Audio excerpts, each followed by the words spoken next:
Welcome to M shape, my soy shape. Shape means soya bean and avocado project. My soy mechanized agriculture intensification scheme of Uganda. We are planning a small project here, a micro project. The bigger picture is of maize and soybean mechanized production on 4,000 acres of land. And we are testing this out on 500, which is 8 acres, to see how it would work on the bigger piece of land when we eventually start. We've made some headway. The land is there, it's fertile, it has been tested, it is productive, but it's not properly cultivated, it's not properly arranged. And the mechanization we are talking about, we are not able to access tractors. We are not able to access tractors. That is our biggest challenge. And human labor is very, very, very expensive and unreliable. We had a rain yesterday, and the majority of those that we've been working with have gone to their own gardens.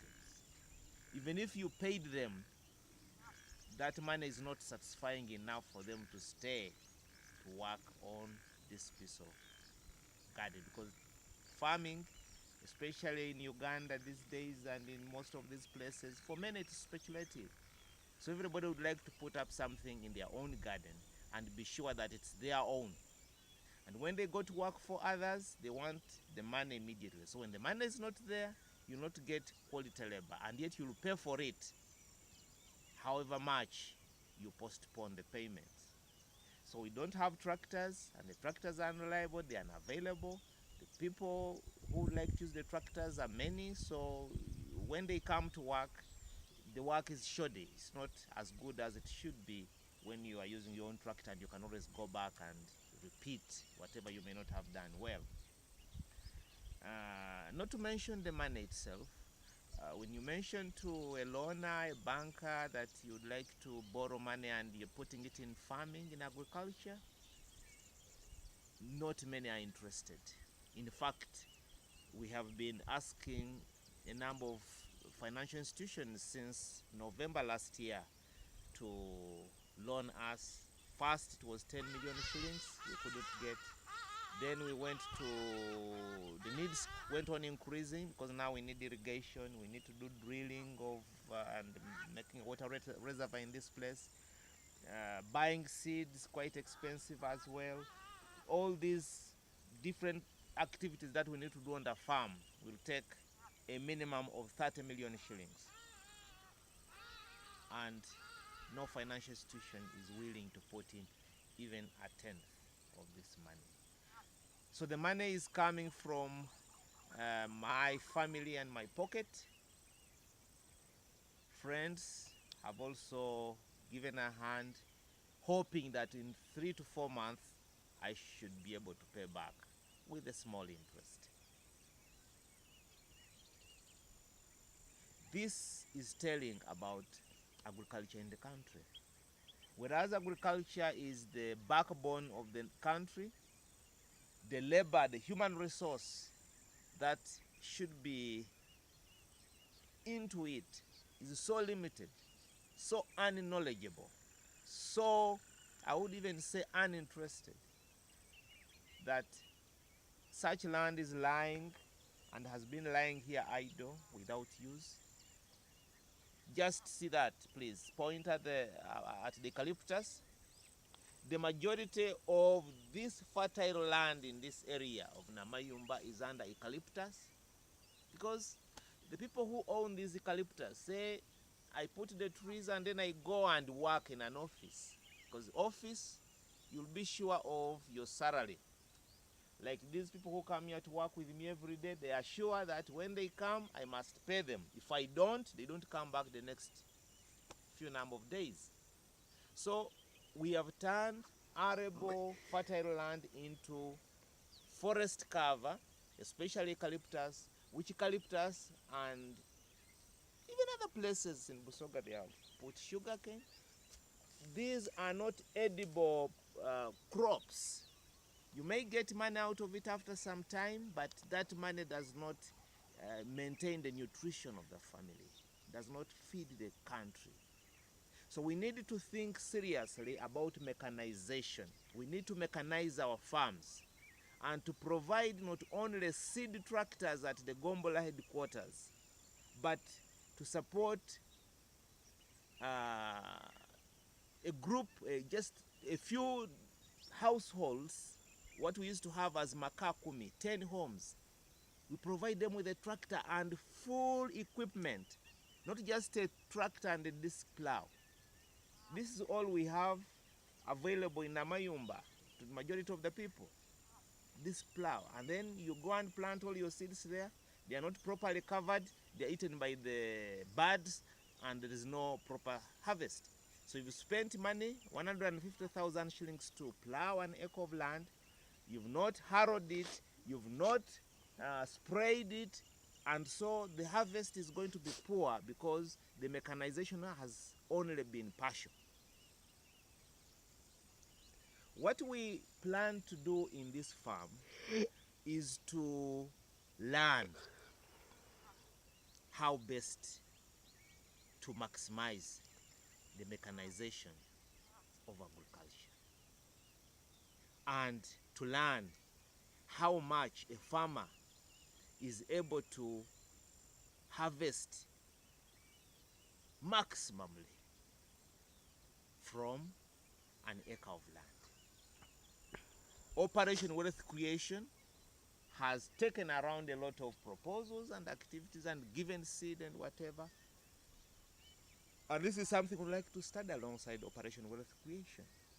How much wealth can be created through the provision of seed without mechanization, irrigation, precision irrigation, not just pouring water and then all the water goes with it.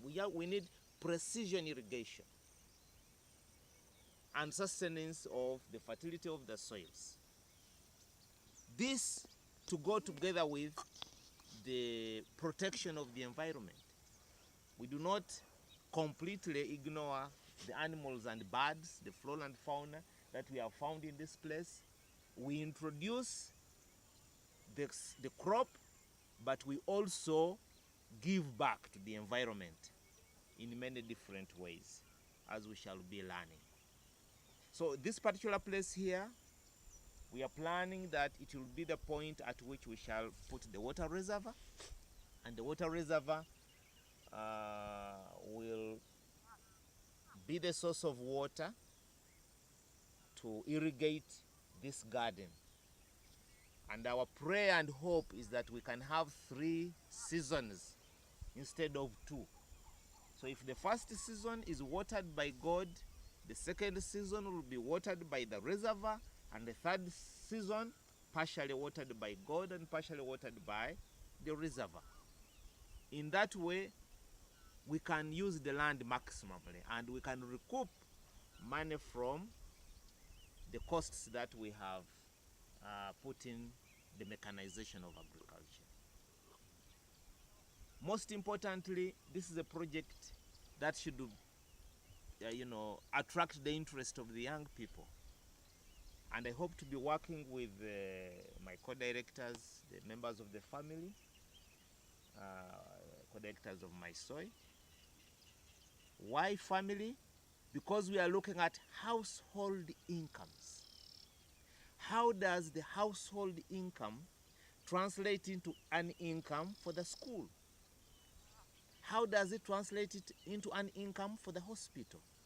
How does it translate into an income for the church? How does it translate into an income for the whole nation? We cannot have a progressive nation without a progressive family. A family that is organized around farming should have access to all the equipment, that go into farming, all the implements, and all the different inputs that could make their farming an enjoyable activity. It's not a pastime activity. It is indeed a vocation.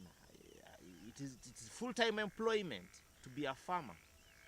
And so I would like to encourage my children, my spouse, and my neighbors that small pieces of land can be very productive. We have at home on less than a quarter an acre of land, we have been eating jackfruit, been eating avocado, been eating pumpkins, been eating vegetables of all kinds all year round from that small acreage of land.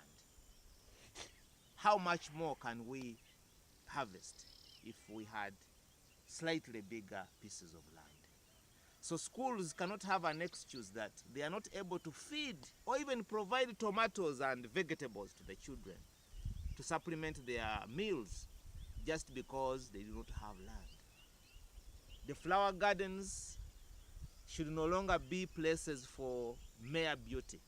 They should be places where proper food, onions, sunflower, and all kinds of garlics, lettuces, tomatoes can be grown as part of the compound program of beautification.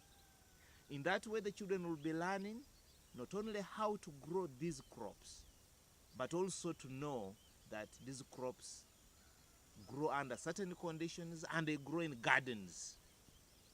All this requires quite an amount of investment in terms of time and energy.